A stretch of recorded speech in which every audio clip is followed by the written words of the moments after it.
Throughout the campaign, we've heard a lot of platitudes from all three of you about the beleaguered Providence public schools.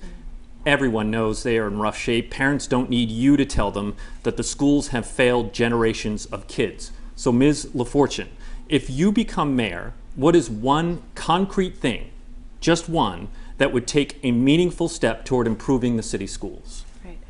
The first thing that I would do as a parent first is, and as a mayor, is to create a pathway, a plan, bring the stakeholders together, including the state as well as our city officials, parents, as well as community members, to set a plan so that we can responsibly transition the schools back to local control. This takeover, what was promised was that it would be a partnership.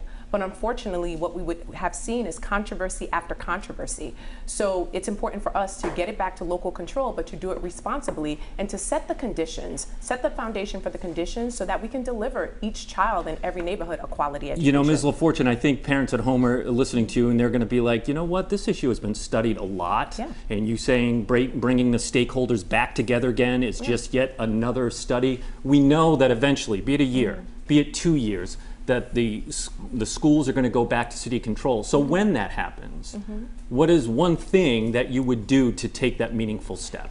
This is not a study. We have the goals that are outlined in the turnaround plan, but we have to transition the schools back responsibly by setting benchmarks so that we can actually meet those goals to ensure that we're delivering our kids a quality education. One thing that has happened repeatedly is that every time there's a new leader, there's a new plan that's in place. I don't want to churn around the goals that we need to meet. Those goals include academic excellence, diversifying the teaching workforce, amongst other things. So it's about bringing the stakeholders together, but to set up a plan so that we can have a pathway in transitioning our schools back to local control. Mr. Smiley, do you have a concrete example for the parents at home listening to this about how you would improve schools? Sure. So we do need to make sure that the state delivers on its promises. The state is 3 years into this takeover. The takeover is off track, and the next mayor needs to work with the next governor to get it back on track, and I'm prepared to do that. In the meantime, there's a lot that the city still is in control of, and so one concrete step that I intend to take for families in Providence is to put Providence on a pathway for universal pre-K citywide. Early childhood education is critical. It improves student outcomes for a student's entire education. When I served as Governor Raimondo's chief of staff, we put the state on a path to early childhood universal pre-K. The city needs to come up with its share. I think that this has been a great divide between wealthy families and everyone else, where rich families could afford pre-K and everyone else struggled to find a seat in a subsidized child pre-K facility.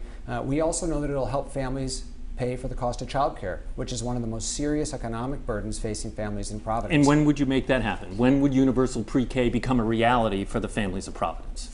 By the end of my first term, there will be a seat available for every child in Providence who wants one. And in my first budget, we'll have a down payment on that promise. Mr. Cuervo, what's a concrete step you would take for the Providence schools?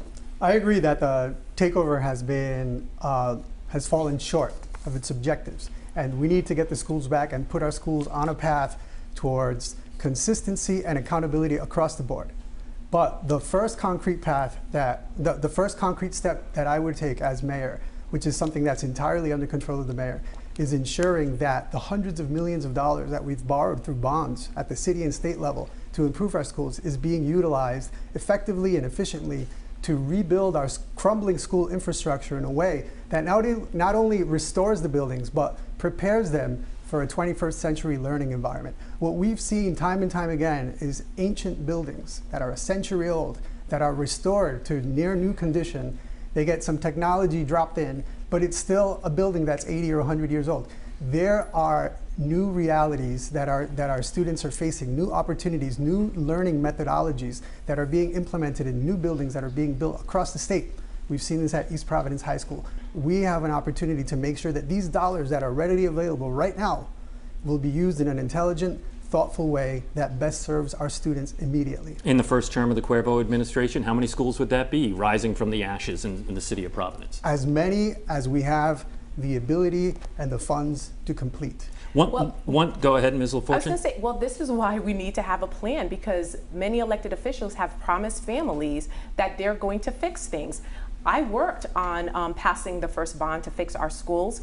We don't have the infrastructure, or the conditions of our building is not up to par to bring younger kids into these buildings for universal pre-K. So we have to have a plan in place to ensure that we're using the funds responsibly, but also there are goals that are outlined in the turnaround plan. We cannot forget about those goals, and they encompass all of these things that you're saying. But it's about setting that plan and working collaboratively so that we actually stay on course. We have deviated from the course on multiple occasions. It's time we stay on course so that we can ensure we're delivering our children a quality education.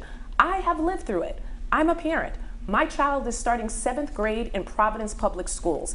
And you know what? Most parents are tired of the promises. What we need to do is bring the stakeholders to the table, work collaboratively with the state, transition our schools back to local control, invest in our buildings, but in order to do that, we have to do it responsibly and Ms. strategically. LaFortune, respectfully, there might be some parents at home that say, look at you and say, you've been in city council for 5 years and could have made a plan throughout that time and deliver on the things that you just talked about.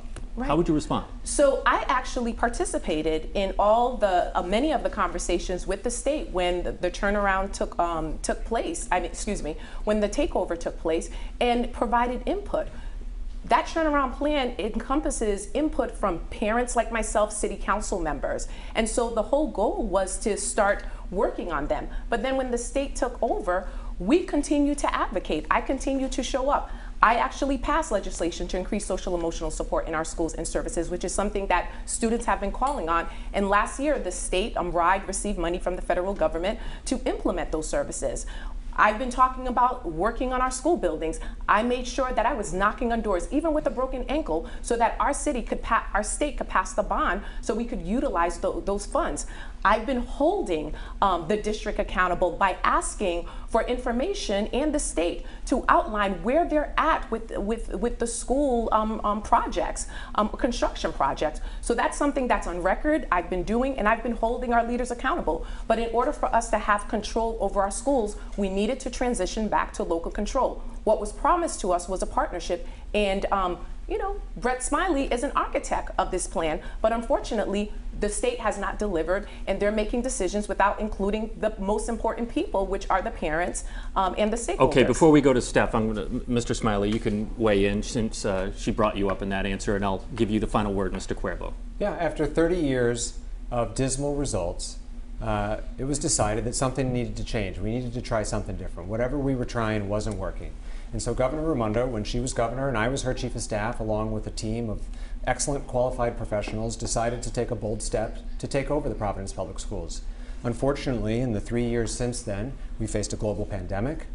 Governor Raimondo left for Washington. We lost yet another superintendent, and the takeover hasn't yet produced results. We all agree on that. What I think matters is, where do we go from here? Where we go from here is not another plan. It's not another convening. It's not another stakeholder summit. It's not any more consultants. It's actually finished the plan that was started, and I think fell off track for some understandable reasons. And then we also all agree that we want the schools back into local control. And so this isn't about finger pointing. It's about delivering results to the families and children of Providence who have had to wait too long. We have the takeover plan. We have the turnaround plan.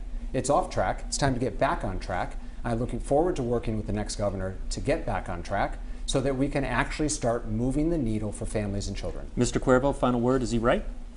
This is about leadership. It's about creating a path that has consistency and accountability, two things that have been lacking in any conversation around our Providence schools for a generation. The reality is that things have come to a head for a number of different reasons, and the pandemic was the icing on the cake that really pulled back all the inequities, pulled back the curtain on all the inequities, and really forced us to take a really hard look at this situation. But we have the opportunity to move forward with a plan that provides consistency and accountability across the board to improve our schools in ways that we haven't been able to do before.